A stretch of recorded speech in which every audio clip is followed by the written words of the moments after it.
다 함께 기도하심으로 10월 1일 목요일 새벽 기도회를 시작하겠습니다. 은혜가 풍성하신 하나님 아버지 주님의 크신 사랑을 감사드립니다.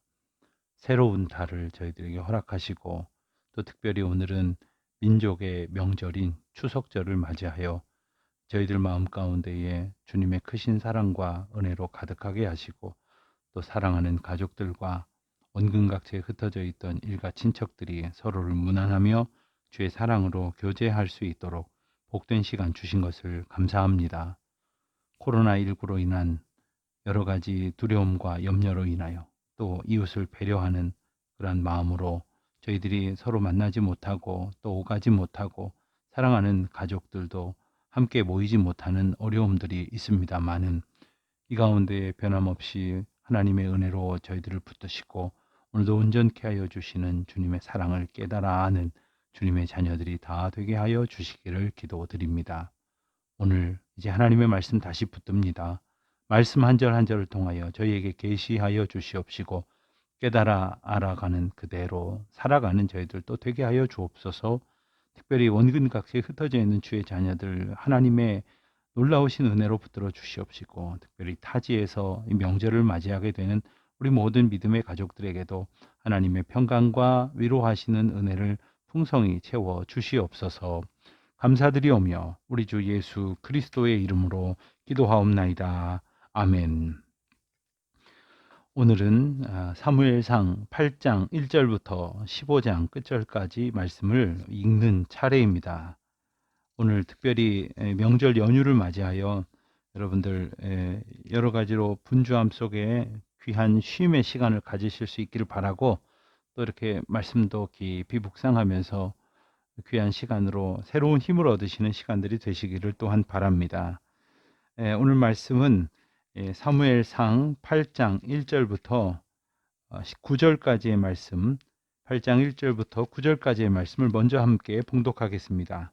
사무엘이 늙음에 그의 아들들을 이스라엘 사사로 삼으니 장자의 이름은 요엘이요 차자의 이름은 아비야라. 그들이 브엘세바에서 사사가 되니라. 그의 아들들이 자기 아버지의 행위를 따르지 아니하고 이익을 따라 뇌물을 받고 판결을 굽게 하니라. 이스라엘 모든 장로가 모여 라마에 있는 사무엘에게 나아가서 그에게 이르되 보소서 당신은 늙고 당신의 아들들은 당신의 행위를 따르지 아니하니 모든 나라와 같이 우리에게 왕을 세워 우리를 다스리게 하소서 한지라. 우리에게 왕을 주어 우리를 다스리게 하라 했을 때에 사무엘이 그것을 기뻐하지 아니하여 여호와께 기도하매 여호와께서 사무엘에게 이르시되 백성이 네게 한 말을 다 들으라. 이는 그들이 너를 버림이 아니요 나를 버려 자기들의 왕이 되지 못하게 함이니라. 내가 그들을 애굽에서 인도하여 낸 날부터 오늘까지 그들이 모든 행사로 나를 버리고 다른 신들을 섬김같이 내게도 그리 하는도다. 그러므로 그들의 말을 듣되 너는 그들에게 엄히 경고하고 그들을 다스릴 왕의 제도를 가르치라. 아멘. 오늘 말씀은 이제 사무엘 상에 사무엘과 이제 사울이 이제 함께 등장하는 그러한 부분이 되겠습니다. 사무엘 상 하서의 주인공은 사무엘, 사울, 다윗 이렇게 세 사람을 꼽을 수 있습니다.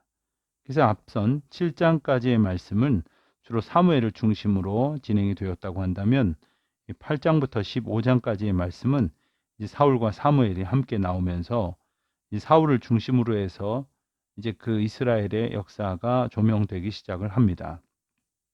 사무엘 상하서는 원래 한 권의 책이었습니다. 근데 번역하는 과정에서 이게 두 권으로 분류가 됐는데 이 사사기가 끝나갈 무렵부터 시작해서 이제 다윗 왕조가 끝나갈 때까지를 이제 사무엘 상하서가 다룹니다. 그런데 앞서 우리가 사무엘의 이야기를 보았듯이 사무엘은 왕정 시대를 여는 대단히 중요한 역할을 하는 사람입니다. 유대인의 위대한 지도자였고 또 특별히 이 왕을 세우는 이 과정 속에서 하나님의 뜻을 잘 헤아리고 또 백성들에게 가르치느라고 애를 씁니다. 사무엘이라는 이름의 뜻 자체가 여호와께 구함이라는 뜻이죠. 여호와께 구해 가면서 사무엘은 그의 사사의 역할을 잘 감당해 가느라고 나름 애를 씁니다. 그런데 이스라엘 백성들이 이 사무엘에게 다가와서 요구를 한 가지 합니다. 그것은 이스라엘에 왕을 세워줄 것을 요구하는 내용이었습니다.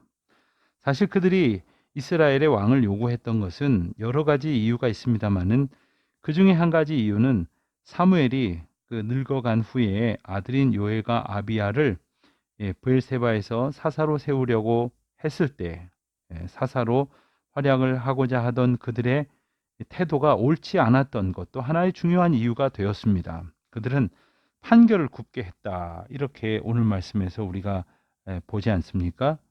그때 이스라엘 백성들이 이스라엘의 왕을 요구하게 되었는데 7절에 보면 하나님께서 그들이 너를 즉 사무엘을 버린 것이 아니고 나를 하나님을 버려 자기들의 왕이 되지 못하게 하려 함이라 이렇게 말씀하셨습니다. 하나님께서는 이것을 이스라엘 백성들의 악한 면모로 보고 계셨습니다. 하나님께서는 왕정 자체를 반대하신 것은 아니셨습니다. 그런데 그들이 왕을 구하면서 하나님을 왕으로 모시지 않고 의지하지 않고 있는 그 죄악을 분명히 지적하시는 것이죠. 그들이 자기들의 죄로 인하여 영적인 타락으로 인하여 고통하고 있다는 것은 생각하지 않고 남들 나라를 이렇게 보니까 대단해 보이는 왕을 앞세우고 전쟁에도 나서고 그리고 다른 민족들과 맞서기도 하는 것을 보면서 우리도 왕을 세우면 근사한 지도자를 세우면 우리도 얼마든지 강한 민족, 강한 나라가 될 수 있을 것이라고 생각했던 그것이 하나님을 버린 악한 행위였다 하는 것이죠.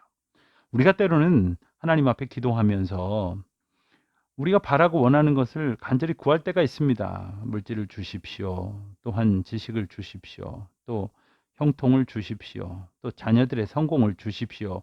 많은 것을 기도합니다만은 정말 우리가 그것을 왜 구하는지에 대해서 우리의 자세를 스스로 돌아보아야 합니다. 그것이 어쩌면 우리에게 하나님 노릇을 하도록 우리가 어느새 마음 가운데에 그것을 하나님보다 더 바라고 구하고 있는 것은 아닌지, 어쩌면 그것이 나의 삶의 진정한 주인이요 왕처럼 굳건한 어떤 반석과도 같은 것이라고 기대하고 있다면 이미 우리는 하나님 앞에 큰 죄악을 저지르고 있는 것이 아닐 수 없습니다. 이스라엘 백성들은 바로 그러한 잘못을 저지르고 있었습니다. 하지만 하나님께서는 사무엘을 통하여 이스라엘 백성들의 왕을 세울 것을 허락하십니다. 우리가 이 또한 기억해야 될 것이 있습니다. 우리가 때로는 기도할 때에 하나님께서 우리에게 그 일이 열려지도록 가능하도록 기회를 주실 때가 있습니다. 하지만 그것이 정말 하나님이 기뻐하시지 않는 일일 때도 있다는 것 또한 우리가 기억해야 됩니다. 그러니까 무조건 어떠한 우리의 원하는 대로 방향을 이제 우리가 원하는 대로 해달라고만 때를 쓸 것이 아니라 정말 하나님이 기뻐하시는 것이 무엇인지를 깊이 묵상하고 그대로 순종할 수 있는 믿음의 자세를 가져야 할 것이겠습니다.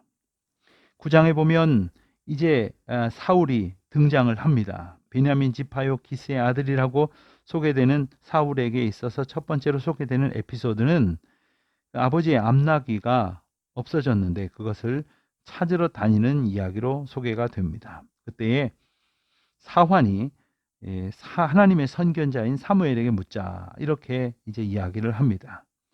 그때에 하나님께서 사무엘을 통하여 이제 사울을 기름 부어 세우시려고 하는 그러한 장면이 나오는데 그때에 사울은 나는 모든 가족 중에도 가장 미약한 가족 가운데에 있습니다. 나는 가장 부족한 사람입니다. 이렇게 겸손히 기도하는 그러한 자신의 모습을 표현하는 장면을 보게 됩니다. 그렇습니다.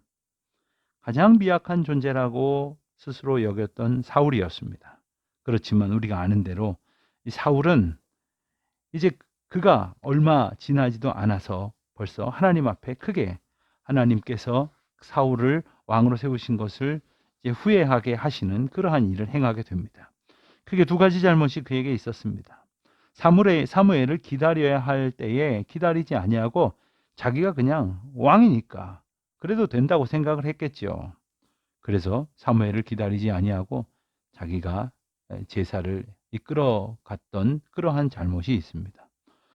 또 한 가지는 15장에 가서 보면 사울이 아말렉을 쳐서 완전히 진멸시키라고 하는 그런 명령을 하나님께로 받았을 때에 아각 왕을 사로잡고 좋은 전리품을 남겼던 그러한 잘못을 저지르게 됩니다. 자기 자신이 판단의 기준이 되어버리고 말았습니다. 우리가 하나님을 주인으로 삼는다고 하는 것은 무엇입니까? 하나님께서 이 일의 결정권자이시고 인도자이시고 하나님께서 모든 것을 다스리시고 주관하시고 판단하신다고 하는 고백을 우리의 삶 가운데 그대로 나타내는 것을 말합니다. 그와 같은 잘못을 저지르는 사울의 어떤 영적인 교만을 보게 되어지는 것이죠.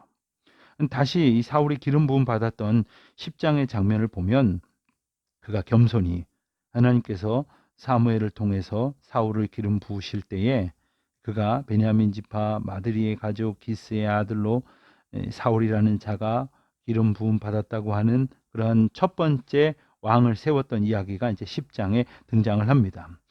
그는 하나님 앞에 겸손하였고 또 백성들 앞에 용맹하였던 사람입니다. 11장에 보면 이 암몬 사람 나하스가 기르앗 야베스에서 이스라엘 백성들을 모욕하고 이스라엘 백성들더러 다 항복하라고, 그리고 이제 화친을 청하고 살려달라고 구하던 이스라엘 백성들에게 너희들의 눈을 다 한쪽을 뽑아 버리면 살려주겠다고 하는 정말 그건을 서슴지 않습니다.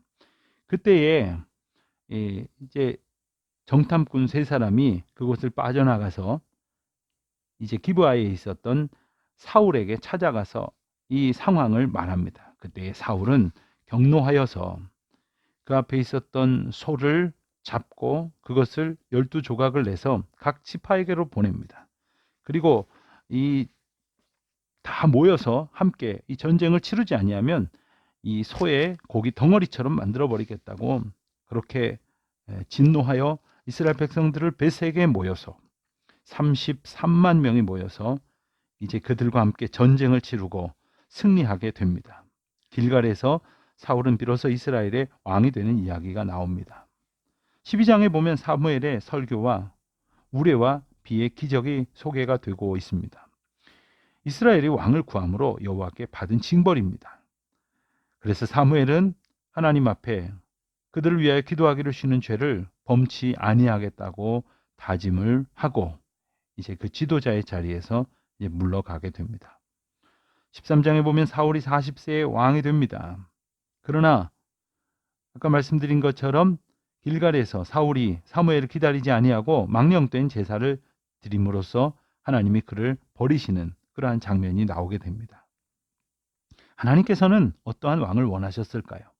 하나님을 전적으로 순종하고 의지하며 이스라엘 백성들을 이끌지만 한 분 하나님을 온전한 지도자로 왕으로 그리고 구원의 다스리시는 주인으로 섬기며 온전히 따르는 그러한 지도자, 그런 왕을 구하셨던 것입니다. 우리는 크고 작은 책임을 맡은 사람들입니다. 때로는 우리가 이끌어야 할 사람도 있고 우리를 따르는 사람도 있지만 궁극적으로 우리는 하나님의 인도하심 가운데 살아야 할 백성들입니다. 이것을 잊지 아니하고 그것을 잊어버린 채 교만해졌던 사울처럼 행하지 아니하고 오직 겸손한 마음으로 우리 앞에 주어진 일에 순종하며 주님의 주신 은혜의 걸음을 살아가는 우리 모두가 되시기를 바랍니다.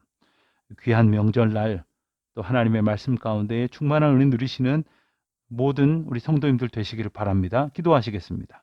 하늘에 계신 우리 아버지, 아버지의 이름을 거룩하게 하시며 아버지의 나라가 오게 하시며 아버지의 뜻이 하늘에서와 같이 땅에서도 이루어지게 하소서. 오늘 우리에게 일용할 양식을 주시고 우리가 우리에게 잘못한 사람을 용서하여 준 것 같이 우리 죄를 용서하여 주시고 우리를 시험에 빠지지 않게 하시고 악에서 구하소서. 나라와 권능과 영광이 영원히 아버지의 것입니다. 아멘.